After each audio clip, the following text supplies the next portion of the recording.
চাকরির জন্য হঠাৎই ব্যান্ডেলে চলে আসতে হলো। কিন্তু বাড়িঘর ছেড়ে আসা কি এতটাই সহজ?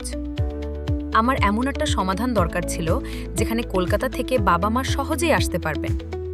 এমন একটা জায়গা খুঁজছিলাম যা কলকাতা থেকে খুব দূরেও নয়, আবার আমার কর্মস্থলের কাছেও হবে। সেই খোঁজেই নজরে এলো চুঁচুড়ার নীলাচল অ্যাপার্টমেন্ট। সত্যম কনস্ট্রাকশনের সঙ্গে যোগাযোগ করে অল্প সময়ের মধ্যেই নীলাচল অ্যাপার্টমেন্টের একটি 3 বেডরুমের ফ্ল্যাট বুক করে ফেললাম। এখন সপ্তাহের শেষটা দারুণভাবে কাটছে। পরিবারের সঙ্গে সময় কাটানো, একসাথে আড্ডা দেওয়া, বাগান করা সবই উপভোগ করছি। চিন্তা চুঁচুড়ার নীলাচল অ্যাপার্টমেন্ট বুকিং করে আমি সত্যিই খুব খুশি। এখানে আমি আমার স্বপ্নের ঘর পেয়েছি, দূষণমুক্ত পরিবেশে আর নিরাপত্তায় ভরপুর এক শান্ত ও সুন্দর জীবনযাত্রার নিশ্চয়তা।